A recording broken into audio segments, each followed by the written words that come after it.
सुप्रभात प्यारे प्यारे बच्चों, आप सब अच्छे हैं।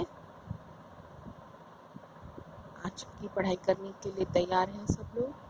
अपनी पेन कॉपी पेंसिल उठा करके बैठ जाइए।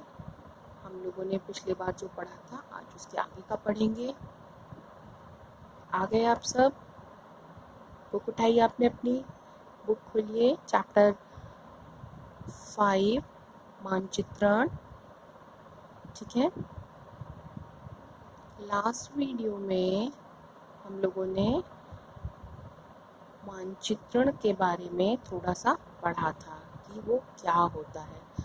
ठीक है, तो आइए हम पहले जल्दी से थोड़ा सा उसको रिवाइज करेंगे, फिर हम आगे चलेंगे। हमने लास्ट वीडियो में आपको बताया था कि क्योंकि पृथ्वी बहुत बड़ी है और हम उसको एक साथ नहीं देख सकते हैं, इसलिए हमने ग्लोब को बनाया। और ग्लोब को हमने हूबहू बिल्कुल पृथ्वी की ही तरह से बनाया, ताकि हम सारी चीज़ें पृथ्वी पर जो भी बनी हैं उनको हम ग्लोब पर देख सकें। ठीक है बच्चों, उसका यानी कि पृथ्वी का ग्लोब क्या है? प्रतिरूप है। उसके बाद अब हम ग्लोब पर एक साथ सारी चीज़ों को नहीं देख सकते थे, ये भी मैंने आपको बताया था, क्योंकि ग्लोब की आकृति गोल है और गोल होने की वजह से हम सारी चीज़ें एक साथ नहीं देख सकते हैं।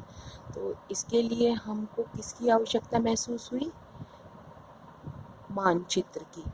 ठीक है, मानचित्र को हूबहू हमने ग्लोब की तरह बनाया, जिससे कि हम पूरी धरती या दुनिया या विश्व को हम एक साथ देख सकते थे। क्लियर बच्चों? अब फिर मैंने आपको बताया था कि मानचित्र क्या है?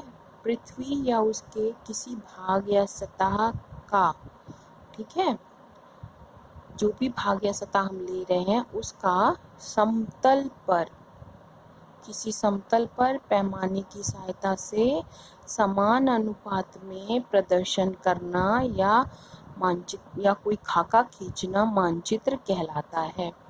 क्लियर बेटा? इतनी बात आपको समझ में आ गई थी? वो कोई भी समतल चीज़ हो सकती है, आपकी टेबल हो सकती है, कोई कपड़ा हो सकता है, कोई कागज हो सकता है। क्लियर? लेकिन हम टेबल पर मानचित्र नहीं बनाएंगे, हम मानचित्र हम कपड़े या कागज पर ही बनाते हैं। क्लियर?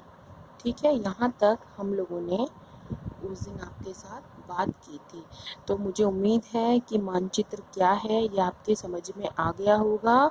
पृथ्वी के किसी भाग या उसकी चपटी सतह का पैमाने की सहायता से समतल पर खींचा गया समान अनुपात में मानचित्र कहलाता है। ठीक है, एक चित्र जिसको आप समान अनुपात में खींचते हैं वो क्या कहलाता है? मानचित्र। अब आपको पता है मानचित्र में क्या आसानी होती है या वो हमारे लिए कैसे उपयोगी है? सबसे बड़ी बात, आप ग्लोब को उठाकर अगर चलेंगे तो आपको उसको लेकर चलने में बहुत परेशानी होगी।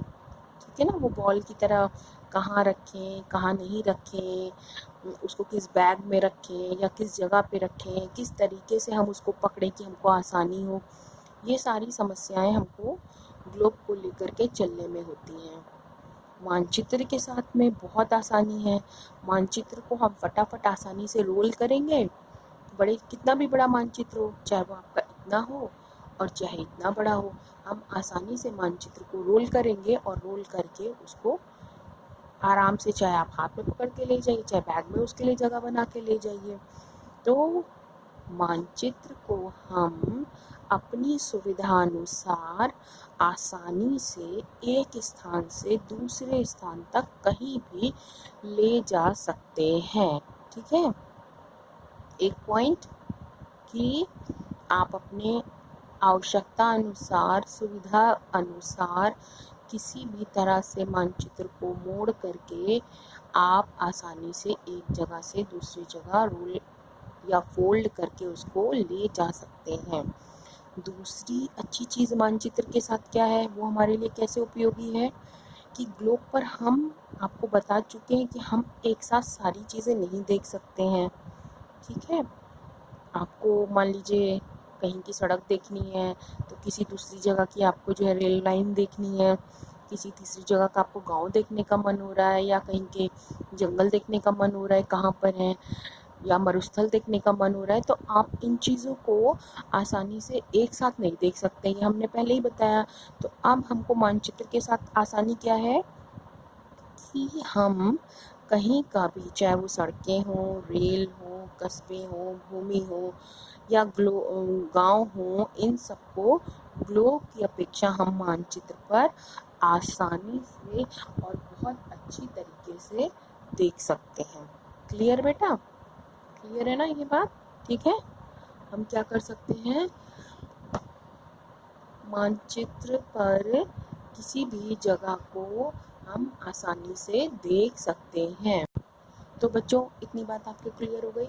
अब नेक्स्ट पॉइंट क्या है कि हम मानचित्र पर या तो पूरा विश्व भी हम आसानी से देख सकते हैं, या हमको किसी एक भाग का भी अगर हमको अध्ययन करना है या उसको हमको जानने की इच्छा हो रही है, तो हम उसको आसानी से देख सकते हैं। ठीक है बेटा? तो जैसे सपोज़ करिए आप यूपी में रहते हैं, आपको यूपी देखने का मन किया कहाँ है, हमने यूपी देखा। ठीक है। अब यूपी के अंदर आप कहाँ रहते हैं, आप गोरखपुर में रहते हैं, तो अब हम उसका गोरखपुर का छोटा भाग भी देख सकते हैं जो यूपी का एक टुकड़ा है। क्लियर?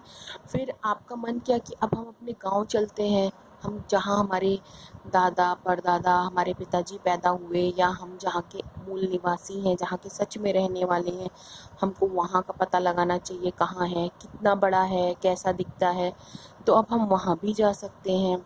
क्लियर बेटा? फिर उस गांव में आपका अपना घर कहाँ पर है, आप उसको अगर मानचित्र पे देखना चाहते हैं तो आप उसको भी देख सकते हैं।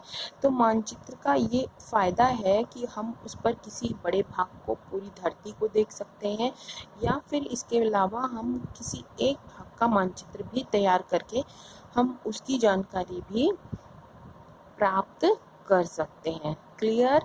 तो ये हो गया मानचित्र का हमारे लिए उपयोग। क्या क्या उपयोग हो गया? मानचित्र को हम आसानी से एक जगह से दूसरे जगह पर अपने साथ ला और ले जा सकते हैं। फिर नेक्स्ट, भूमि, सड़कें, रेल, गांव, कस्बे, ये सारी चीज़ों को हम ग्लोब की अपेक्षा मानचित्र पर आसानी से देख सकते हैं। फिर नेक्स्ट पॉइंट कि हम विश्व या उसके किसी एक भाग का मानचित्र तैयार करके उसके बारे में हम पूरी जानकारी अगर हम चाहते हैं तो हम प्राप्त कर सकते हैं। ठीक है? इतना आपको समझ में आ गया होगा। अब हम उसके प्रकारों के बारे में पढ़ते हैं कि मानचित्र के कितने प्रकार होते हैं। ठीक है? अब आपको पता है कि मानचित्र क्या है, और जैसे आपका मानचित्र है उसके भी अलग अलग तरीके होते हैं। अलग अलग जानकारी प्राप्त करने के लिए हमको अलग अलग मानचित्रों की आवश्यकता पड़ती है। जैसे कि हम सारी चीज़ें एक ही मानचित्र पर दिखा सकते हैं, लेकिन फिर भी अगर हमको उसके बारे में और अधिक विस्तृत जानकारी चाहिए तो हमको उसके अलग अलग मानचित्रों को देखना पड़ेगा। ठीक है?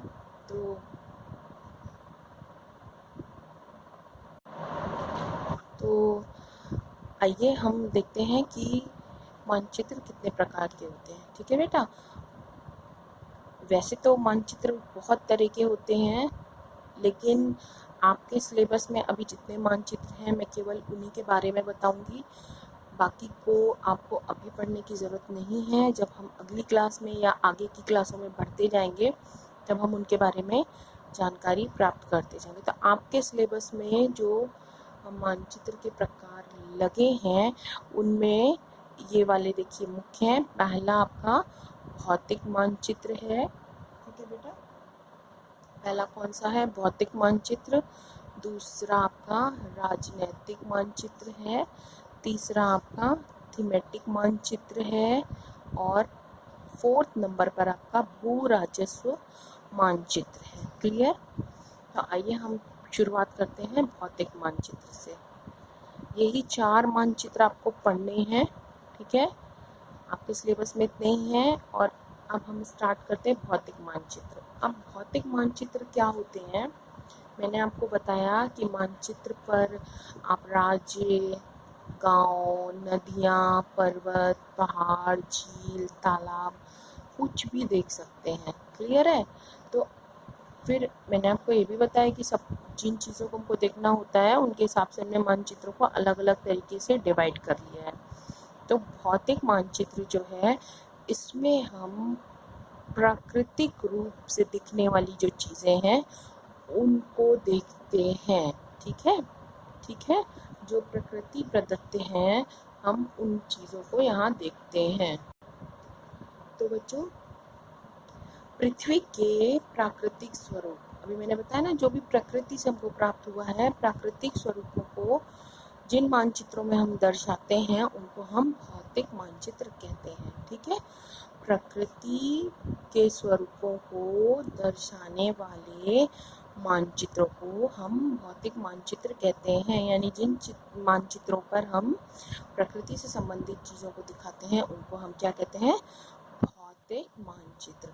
जैसे कि किसको किसको आप दर्शा सकते हैं, जैसे पर्वत हैं आपके, पहाड़ हैं आपके, पठार हैं, मैदान हैं, नदियाँ हैं, महासागर हैं, झील हैं, तालाब हैं, ठीक है, महाद्वीप हैं। इन सब चीज़ों को हम जिन मानचित्रों पर प्रदर्शित करते हैं उनको हम भौतिक मानचित्र कहते हैं। क्लियर है बेटा? फिर नेक्स्ट हमारा आता है राजनीतिक मानचित्र। अब राजनीतिक मानचित्र हम किसको कहते हैं?